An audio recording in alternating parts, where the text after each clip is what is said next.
Projecteur sur l'Afrique qui bouge à travers les innovations et les expériences qui font bouger les lignes. Une occasion de réfléchir aussi sur la marche de l'Afrique avec notre invité. C'est l'heure d'Initiative Africa. Bienvenue à toutes et à tous. Voici le sommaire de votre magazine. Rencontre avec Melchi Obiang, c'est l'un des réalisateurs africains les plus accomplis. Après avoir découvert le cinéma qu'il voit comme une éducation de masse, ce cinéaste gabonais a connu une carrière de conseiller culturel au gouvernement et a créé sa propre structure de production Montparnasse. Son film Le cœur des femmes a été récemment primé à Paris. C'est notre invité du jour. On pourrait ne pas comprendre, pour un film qui a plus de 8 ans d'existence, qu'il remporte un prix aussi important aujourd'hui. C'est la preuve que la problématique demeure. Non au viol au Nigeria. Une association décide de lutter contre le fléau en soutenant les victimes avec un soutien psychologique et juridique à Abuja et Lagos. Un groupe de jeunes, moi-même inclus, nous avons décidé de créer quelque chose de différent, qui peut fonctionner pour nous, les jeunes, qui peuvent être là pour les survivants de violences sexuelles et sexistes. De la Mauritanie au Sénégal, voyage avec les familles de pasteurs en première ligne du changement climatique et de l'insécurité grandissante.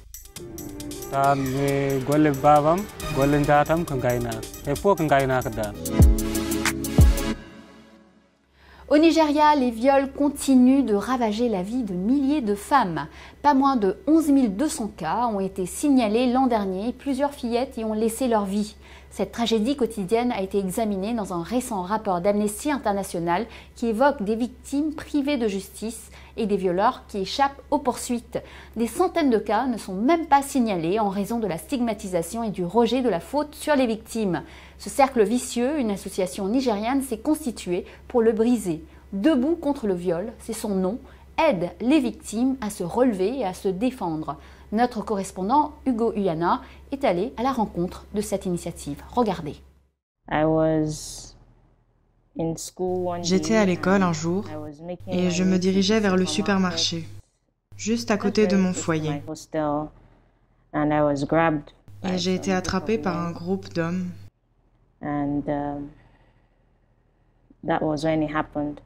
Et c'est à ce moment-là que c'est arrivé. J'ai été agressée sexuellement et tout ce que je pouvais faire était de crier et d'appeler à l'aide. Et heureusement pour moi, certains membres de la communauté sont venus à mon secours, mais l'acte avait déjà été fait. Christy a survécu à une agression sexuelle en 2021. Un ami lui a parlé de Stand to End Rape Initiative ou Stop au viol. C'est un groupe local de défense des droits des personnes basé au Nigeria avec des bureaux à Lagos et Abuja. Une initiative créée en 2014 pour soutenir les victimes de viol. Cela découlait d'un manque de soutien holistique visible pour les survivants.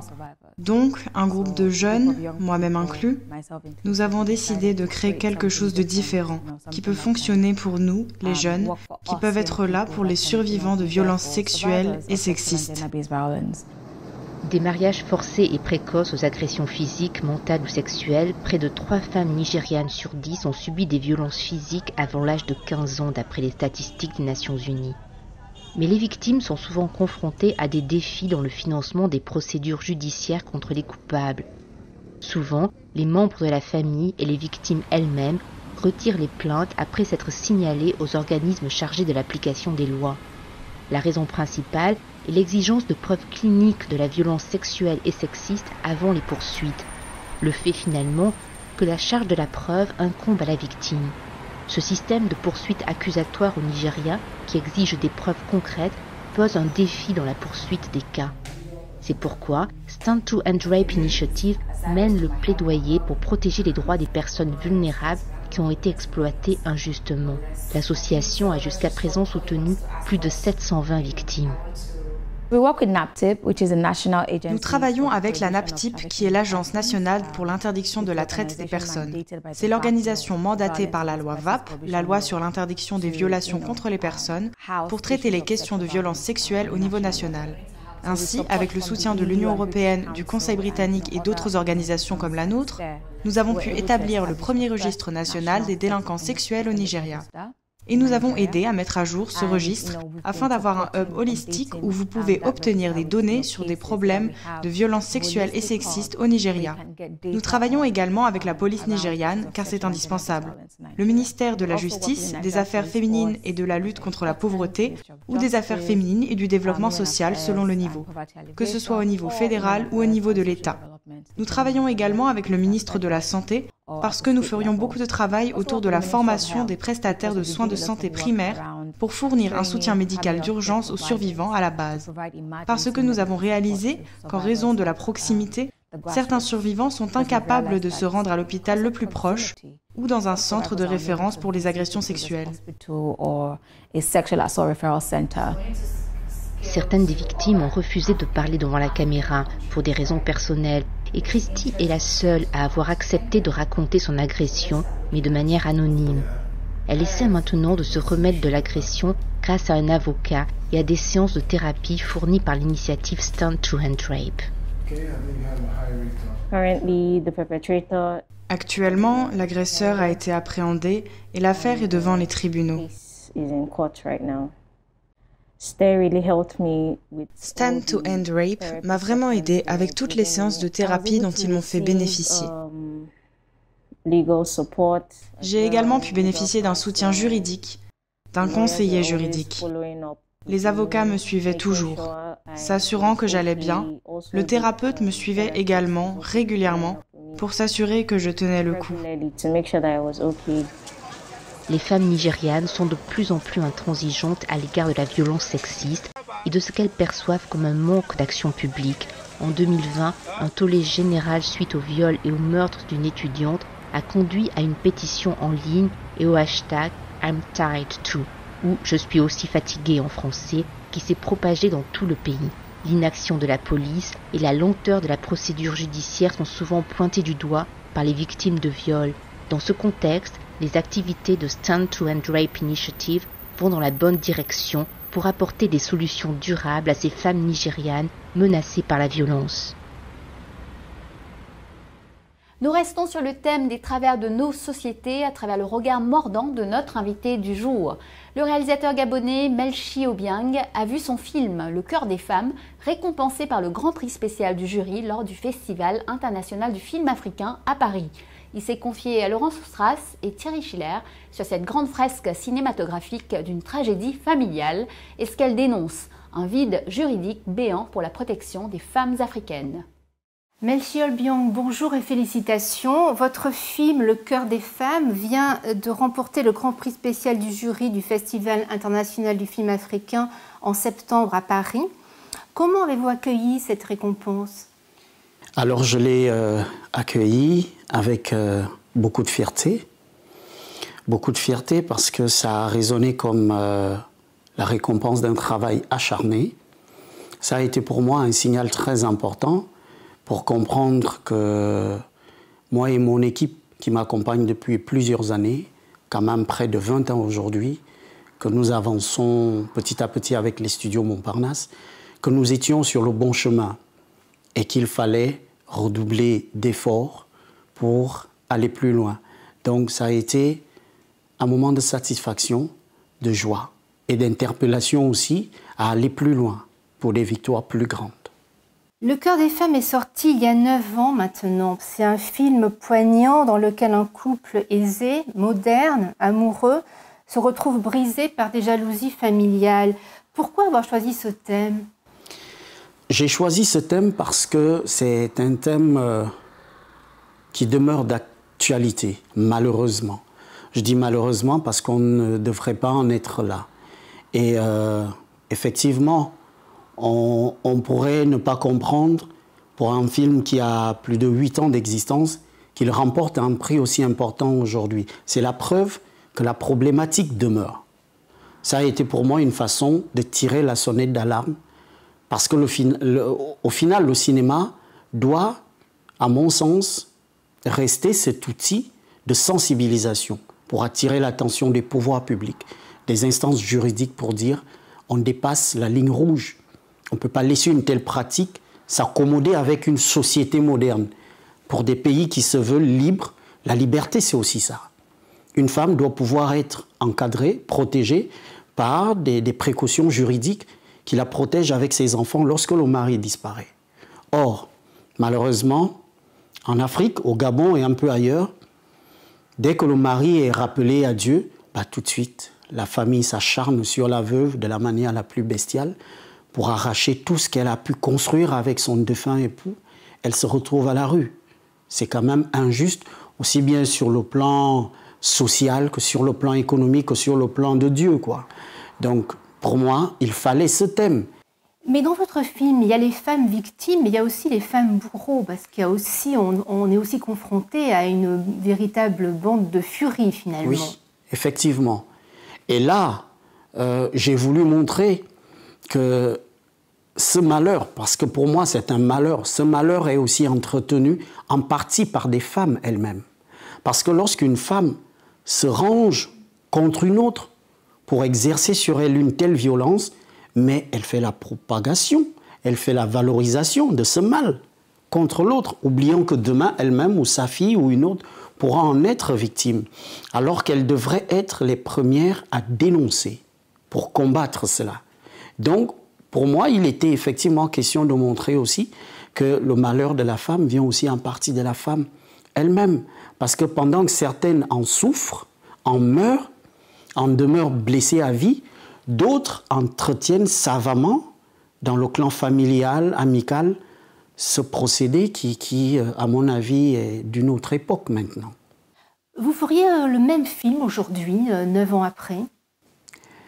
Je lui donnerais le même titre, mais le contenu ne serait pas le même parce qu'il faut avouer que beaucoup de choses ont quand même heureusement changé, notamment au Gabon où nous avons l'honneur d'avoir une première dame très active dans ce combat, Madame Sylvia Bongo Ondimba, à qui ce prix d'ailleurs à juste titre a été dédié. Son combat est tel qu'aujourd'hui, des dispositions juridiques très importantes ont été prises au niveau du Gabon et ça a énormément freiné le phénomène. Et donc, si je devais retourner ce film, il porterait le même titre, mais il ne serait pas du tout le même parce qu'il faut avouer, autant on dénonce, mais il faut aussi avouer que des choses ont beaucoup changé dans le bon sens, heureusement. Parlons maintenant de votre dernière œuvre, Le silence des femmes. Cette fois-ci, c'est d'une femme mariée de force dont il s'agit. Oui, en effet, là aussi je touchais un sujet dans lequel les femmes, pour beaucoup, surtout en bas âge, voient leur destin être confisqué. C'est l'histoire d'une jeune fille, à peine son baccalauréat en poche, parce qu'elle est très brillante à l'école et rêve d'un avenir, mais bien quoi, selon ses rêves à elle en tant qu'être humain, mais va être précipitée dans les bras d'un homme déjà plus âgé qu'elle, particulièrement violent, et elle va devoir arrêter l'école. Donc ça va être une femme battue, dans le silence, avec la complicité de sa famille, de son entourage. Une pratique aussi très à la mode et que beaucoup ont peur de dénoncer parce que souvent on a peur de représailles, on a peur de ce que les familles diront. On se dit non, je suis là, je porte l'intérêt de ma famille, donc je dois tout subir. Non, non. Chaque femme, chaque jeune femme a la liberté de choisir son destin, sa trajectoire. Donc, c'est un film qui est très récent, sorti en juin passé, qui vient véritablement dénoncer la violence exercée sur les femmes, violence physique, violence verbale, avec la complicité des proches. Comment votre film a-t-il été reçu au Gabon et est-ce que répondriez-vous à ceux qui vous opposent la tradition? Le film a été bien accueilli. Il a été bien accueilli dans l'ensemble. Il a été bien accueilli. Mais effectivement, il y a j'ai envie de dire les conservateurs, les dépositaires d'une certaine tradition, qui estiment que ce combat que je mène ne s'explique pas parce que la tradition, la culture voudrait que, mais au nom de la culture, au nom de la tradition, on ne devrait pas contraindre un être humain à quoi que ce soit. La tradition, la culture, ça devrait être comme la loi. Ça devrait garantir le bien-être du plus grand nombre. Et dans le plus grand nombre, il y a d'abord la liberté de tout un chacun. Mais lorsqu'au nom de la liberté, au nom de la culture ou de la croyance, on doit tuer, parce que ça c'est tuer, entre guillemets, quelqu'un dans son rêve, dans sa vie, à ce moment, ce n'est plus de la culture, ce n'est plus de la tradition. Non. Et moi, je ne m'arrêterai pas parce que je sais que je mène le bon combat. Et Dieu merci, il y a de plus en plus de cinéastes et d'organisations qui renversent les codes, qui enferment, qui privatisent la liberté. Parce que nous ne devons pas laisser ça plus longtemps s'imposer à nous. Bienvenue pour la deuxième partie de notre émission. Je vous emmène maintenant dans un périple extraordinaire, le quotidien de la transhumance des familles pastorales du Sahel qui font la route de la Mauritanie au Sénégal avec leurs animaux. 20 millions de personnes vivent de l'élevage dans cette vaste région et pour la majorité d'entre elles, l'amenuisement des ressources naturelles, eau et pâturage entraîne conflits et insécurité. Mais depuis 2015, éleveurs et villageois apprennent peu à peu à dialoguer à travers des comités locaux. Et le projet régional d'appui au pastoralisme au Sahel, financé par la Banque mondiale, a permis la vaccination de millions d'animaux et la construction ou la réhabilitation de 181 points d'eau. Regardez.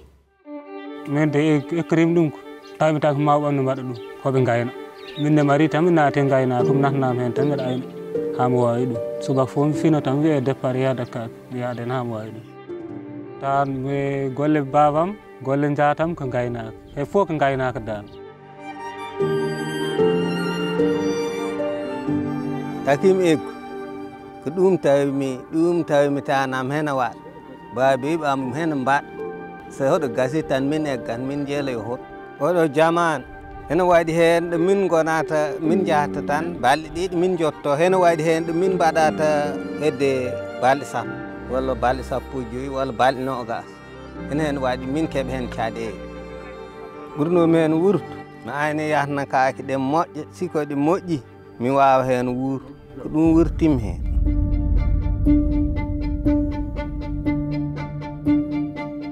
eyi mbeɗa wona ko mbawi sifde minen noon min keyita so min egga min dentino dahmiri amen fof ha kawra min cuuro eyi min gadda daabeji amen dow bagage amen min jaltin min tega dow saret sowon paari min kaɓɓa ha teeɗi min kaɓɓa bonɗi amen eyi kaake ɗe deppare jawta jaada gaynaka eyi sarteji ɗen kaɓɓa gabbo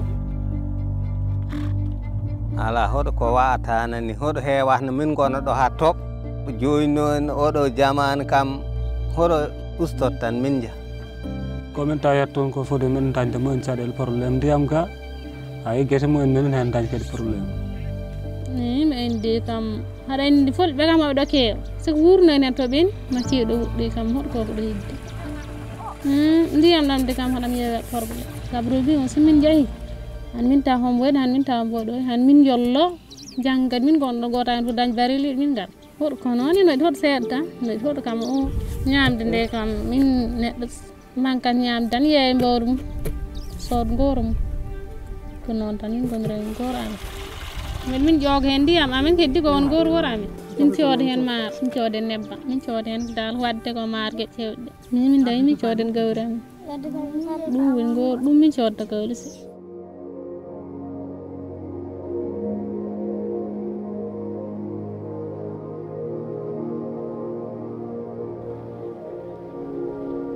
jafe-jafe yi may jànkuwante ak ñoom damay xëy fii di béy ba wàcc nit jóge fu Saalum ñëw fanaanal ci pegg tool bi xëy na sax gisul tool bi mais day jur gi dañuy wëtt guddi rek du ko yëg mën naa am fekk yëg ko mën naa am fekk yëg na ko waaye man fekk man béy naa ba ñibbi jur gi wëtt guddi ñëw fekk ñu dugg tool bi yàq lu bëri ma ñëw rek fekk ñu yàq sama ko toppee du ma ci man moom dara day ñàkk waaw damay ñàkk li mu waroon a am rendement bi day wàññiku.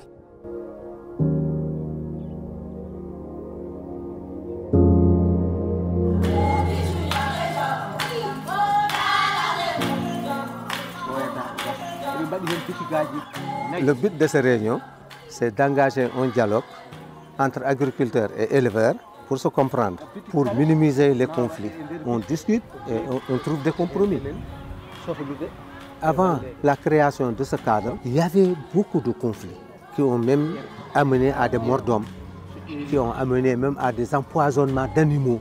Mais depuis la création du cadre, avec les concertations, avec les réunions que nous organisons au niveau des communes, au niveau des départements, il y a eu vraiment moins de conflits. Bali taken ñakke ko refinata tam il faut ñakke so ñakka ko min ko daña problème ko ñabu mutan takin ka arde ko ru jawdi ndi dañan hod ko ñaami jawdi kam sa wondi hen may ando won he c'est que sellaadi may ando c'est que no bire adan den berde ayen bire ane ka def non tan batta ma wodem jangi mi ngayna.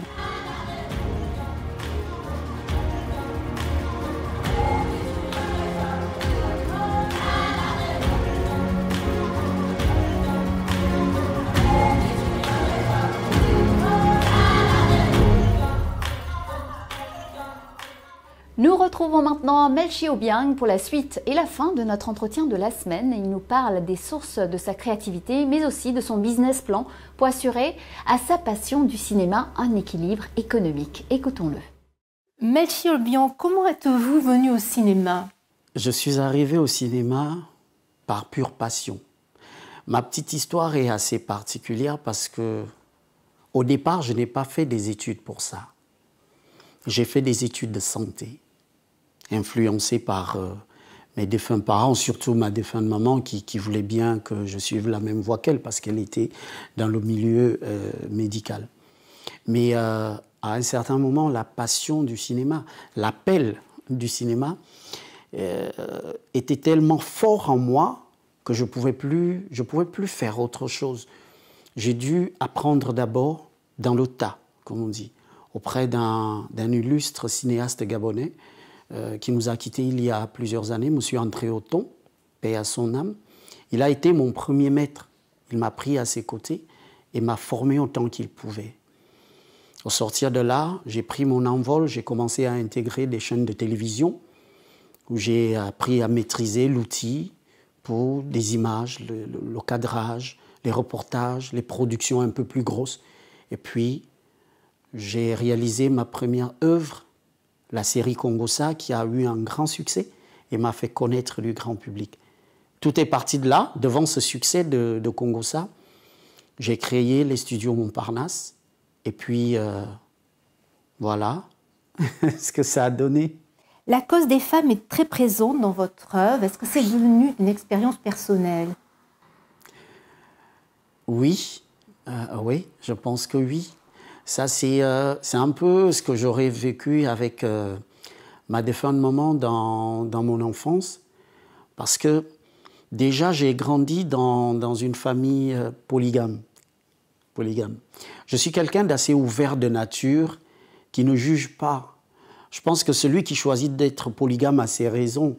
Mais le problème se pose lorsque nos choix mettent à mal les autres. À ce moment, il y a problème.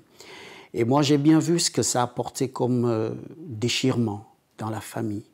Hypocrisie, malversation de tout ordre, dislocation. Et puis de là, je suis sorti de là pratiquement à l'âge de 11 ans. Et jusqu'à la vingtaine, vous vous imaginez, je ne connaissais pas, mais alors pas du tout, mes frères et sœurs d'autres mères. Ça veut dire que je pouvais, quelque part, dans ma vingtaine, trentaine, épouser ou connaître une de mes propres sœurs sans le savoir. Pourquoi? Parce qu'à la base, le mariage avait été disloqué. Il y avait eu un déchirement. Et à partir de là, je me suis rendu compte qu'il fallait parler d'un certain nombre de choses que les femmes subissent dans le silence. Parce que toutes ces femmes qui étaient là avaient des choses à dire. Mais aucune ne pouvait dire quoi que ce soit. Pourquoi? Au nom de la tradition, au nom de ceci, il n'y a que l'homme qui doit parler. Non, on ne pouvait pas. Et donc, je me suis senti cette responsabilité d'en parler à travers des thèmes, voilà, à travers le cinéma, à travers mes films. Donc, c'est un peu ça. Parlons maintenant argent. On sait que le financement du cinéma en Afrique, comme d'ailleurs ailleurs, n'est pas forcément très aisé. Vous n'hésitez pas à faire appel à des sociétés privées pour financer vos films. Comment ça se passe? Alors, effectivement, c'est pas toujours facile d'avoir des financements pour la production d'un film. Dans les studios Montparnasse, nous avons cette particularité d'être organisés autour d'un petit plan de développement. Et donc, nous faisons beaucoup de marketing également, beaucoup de commercial. Et je pense que le profil des réalisateurs aujourd'hui, en principe, devrait inclure cela. Parce que vous êtes aussi porteur d'un projet que vous allez vendre auprès d'un partenaire qui, lui, a des fonds, a des sous. Et il faut pouvoir lui montrer, lui justifier l'intérêt pour lui de mettre ses fonds dans votre film. Nous travaillons beaucoup avec des entreprises qui reçoivent en contrepartie une visibilité. Ça peut être pour un produit, placement de marque, etc. Mais tout en veillant à ce que cela ne dénature absolument pas le film ou que ça vienne le corrompre dans son message. Absolument pas. Donc c'est notre approche de développement et jusque-là, ça va, ça marche. Votre société de production, Montparnasse Productions, a récemment lancé une application de divertissement, Montparnasse TV. Comment fonctionne-t-elle et quel public a-t-elle trouvé?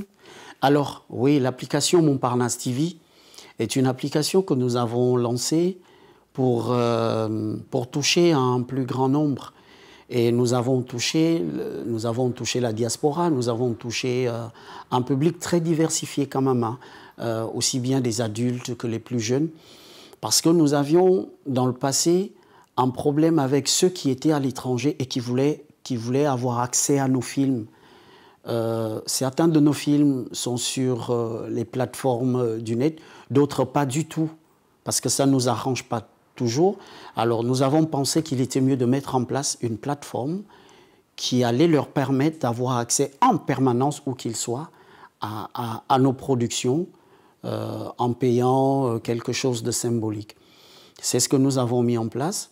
Ça fonctionne plutôt bien et nous sommes contents d'avoir fait ce choix, d'avoir investi sur cette application parce qu'elle nous a rapprochés de beaucoup de nos fans qui n'étaient pas en contact évident avec nous et qui n'avaient pas la possibilité de regarder nos œuvres en temps réel. Parlons des jeunes. Est-ce que vous avez l'impression qu'une nouvelle génération de jeunes cinéastes ou de jeunes aspirants cinéastes africains est en train de naître? Justement, peut-être un public qui regarde des films à travers ces applications. Qu'est-ce que vous avez observé de ce côté-là? Oui, il y a une nouvelle génération de cinéastes qui est vraiment en train de naître. C'est une génération spontanée, très high-tech, mais la conséquence, c'est que la formation, l'apprentissage est de plus en plus relégué parce que les formats sont de plus en plus automatisés. On a un téléphone, on a plein d'applications pour améliorer l'image, pour booster le son, etc. Alors que nous avons appris à faire cela de façon manuelle en fait. Voilà. Il y a aujourd'hui de nombreuses écoles de cinéma qui commencent à ouvrir en Afrique. Ça vous tenterait de devenir à votre tour formateur, d'enseigner à cette nouvelle génération? Oui, avec beaucoup de plaisir. Avec beaucoup de plaisir, parce que ce que moi j'ai reçu, c'est avec plaisir que je le donne, que je le rends, que je le partage lorsque j'en ai l'occasion. Et moi je pense que ça devrait être systématique. Parce que c'est une chaîne qu'il ne faut pas rompre. C'est tellement merveilleux d'avoir eu des enseignements, d'avoir reçu des enseignements, s'en servir et puis, lorsqu'il le faut, passer le relais. C'est très important. C'est très important parce que beaucoup de pays africains ont eu une rupture dans la production cinématographique à cause de ça. Parce que certains aînés, le moment venu, n'ont pas voulu passer la main. Il y avait des jeunes qui s'intéressaient, mais ils n'ont pas voulu passer la main. Et ça, c'est quand même pas bien. Il faut passer la main lorsque le moment arrive pour que la chaîne ne puisse pas être rompue.